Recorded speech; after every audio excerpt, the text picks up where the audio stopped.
વડોદરામાં તંત્રની બેદરકારીના પરિણામે મોંઘા વાહનો ધૂળ ખાય છે। સફાઈના કામમાં લેવાતા વાહનો ધૂળ ખાઈ રહ્યા છે। સુપર સકર મશીન, ટ્રેક્ટર, ટ્રોલીનો કોઈ ઉપયોગ નહીં। ડ્રેનેજ ચોકઅપ સમય ઉપયોગમાં લેવાય છે સુપર સકર મશીન। નવા ટ્રેક્ટર, ટ્રોલીનું આરટીઓ પાસિંગ ન થતા ધૂળ ખાઈ રહ્યા છે। કરોડોના ખર્ચે વાહનો ખરીદવા છતાં કોઈ ઉપયોગમાં લેવામાં નથી આવ્યા। આરટીઓ અને પાલિકા અધિકારીઓ વચ્ચે સંકલનના અભાવે આ સ્થિતિ સર્જાઈ છે।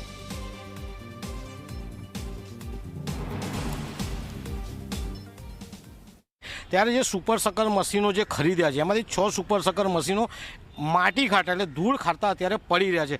ક્યાંક ને ક્યાંક જનતા જ્યારે વેરો ભરતી હોય વેરાનું વળતર આપવાનું છે અને સુપર સકર મશીનોથી કામ કરવાનું છે। તેવી જ રીતે 20 જેટલા ટ્રેક્ટર અને ટ્રોલી 1 મહિનાથી અહીંયા પડી રહ્યા છે। હવે એમાં જાણવા એવું મળ્યું છે કે આરટીઓ એમાં કોઈ કાર્યવાહી કરી નહીં રહેતું। આરટીઓ કહે છે કે ભાઈ આ ખેડૂતો માટેનું છે। તો જ્યારે ખરીદતા હોય આપણે ત્યારે કોઈ પણ વસ્તુ એના નીતિ નિયમો જાણવા જોઈએ। નીતિ નિયમો જાણ્યા પછી આપણે બધું ખરીદવાનું હોય। અત્યારે જે 20 ટ્રેક્ટર 20 ટ્રોલી પડી રહ્યા છે, સુપર સકર મશીનો ધૂળ ખાતા પડી રહ્યા છે। ઉપર હવે તાપ શરૂ થઈ ગયો છે તો આ મશીનો બગડી જશે। માલ સામાન ગમે તેટલું ખરીદો તમે અને સદુપયોગમાં ના આવે, લોકોના કામમાં ના આવે તો આ કોર્પોરેશન ધીરે ધીરે મોટી મોટી વાર્તાઓ કરી, મોટા મોટા ઉદ્ઘાટન કરી, મોટા મોટા સપના બનાવીને ધીરે ધીરે નુકસાન તરફ જઈ રહ્યું છે।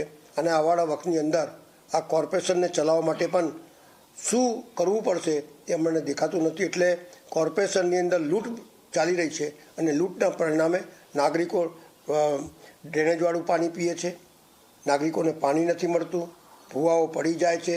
આ બધી વસ્તુઓની સમસ્યા ધીમે ધીમે વધતી જાય છે। એટલે જે ટ્રેક્ટર ટ્રોલીની ડિલિવરી સ્ટેજ વાઇઝ કરવામાં આવી હતી।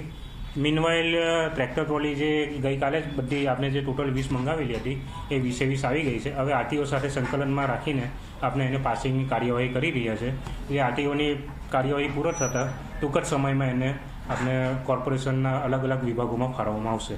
સુપર સકર મશીન બંધ હોવાના કારણે લોકોને જવાબ આપે છે કે ભાઈ મશીન ઓછા છે તો એનો ઇજારો ક્યાં સુધી થશે? કારણ કે ઇજારો કરવું એ મિકેનિકલ વિભાગના અધિકારીની જવાબદારી છે। એ થયું નથી એનું કારણ શું? જે ઓએનએમની ટેન્ડરની કાર્યવાહી ચાલુ છે ટૂંક જ સમયમાં જે પૂરી થઈ જશે અને દરેક ઝોનમાં ફાળવવામાં આવશે।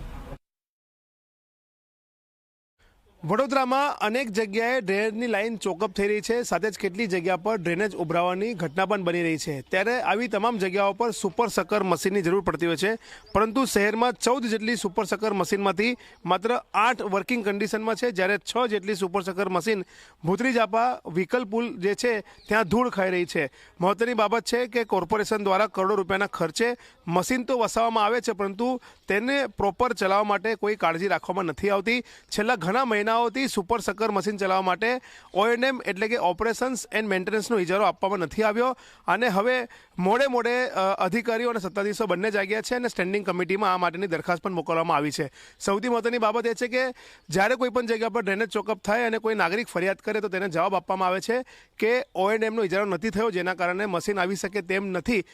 જો મશીન છે અને છતાં પણ લોકો તેનો લાભ નથી લઈ શકતા તો ચોક્કસથી આ અધિકારીઓની બેદરકારી છે અને તેને લઈને તાત્કાલિક ધોરણે કંઈક સ્ટેપ્સ લેવા જોઈએ। સાથે જ જો વાત કરીએ તો કોર્પોરેશન દ્વારા તાજેતરમાં કરોડ રૂપિયાના ખર્ચે ટ્રેક્ટર અને ટ્રોલી ખરીદવામાં આવી હતી। 20 જેટલી ટ્રેક્ટર અને ટ્રોલી પણ અહીંયા વ્હીકલ પુલમાં ધૂળ ખાઈ રહી છે। તેનું એક જ કારણ છે કે આરટીઓ દ્વારા તેનું પાર્સિંગ કરવામાં નથી આવી રહ્યું। આરટીઓના અધિકારીઓનું કહેવું છે કે જે ટ્રેક્ટર ટ્રોલી છે તે એગ્રીકલ્ચર પર્પઝ હેઠળ તેઓ પાર્સિંગ કરી શકે છે અને તેઓ અન્ય રીતે પાર્સિંગ નથી કરી શકતા, જેના કારણે તે અત્યારે વ્હીકલ પુલમાં ધૂળ ખાઈ રહ્યા છે। એટલે સવાલ એ જ થઈ રહ્યો છે કે કોર્પોરેશન અને આરટીઓ વચ્ચે પણ સંકલનનો ક્યાંક ને ક્યાંક અભાવ જોવા મળ્યો છે, જેના કારણે જે નવા ટ્રેક્ટર અને ટ્રોલી ખરીદવામાં આવ્યા છે તે છેલ્લા 1.5 મહિનાથી અહીંયા ધૂળ ખાઈ રહ્યા છે। ત્યારે નાગરિકોના ટેક્સના પૈસામાંથી કરોડ રૂપિયાના ખર્ચે જો મશીનરીઝ ખરીદવામાં આવતી હોય તો તેને કેમ યોગ્ય રીતે લોકોને સુવિધા માટે વાપરવામાં નથી આવી રહી તે સવાલ અહીંયા ઉઠવા પામી રહ્યો છે અને ચોક્કસથી જે તે વિભાગના જવાબદાર અધિકારીઓ હોય તેમને તાત્કાલિક આ બાબતની કાર્યવાહી કરવી જોઈએ। ટ્રેક્ટર અને ટ્રોલીનું સરકાર સાથે સંકલન કરીને પાર્સિંગ કરાવવું જોઈએ। સાથે જે સુપર સકર મશીન બંધ પડ્યા છે તેના માટે ઓએનએમનો ઇજારો કરીને વહેલી તકે લોકોના ઉપયોગમાં આ આવી શકે તે પ્રકારની વ્યવસ્થા ઊભી કરવી જોઈએ। કેમેરામેન મુકુંદ દવે સાથે રવિ અગ્રવાલ, ઝી મીડિયા, વડોદરા।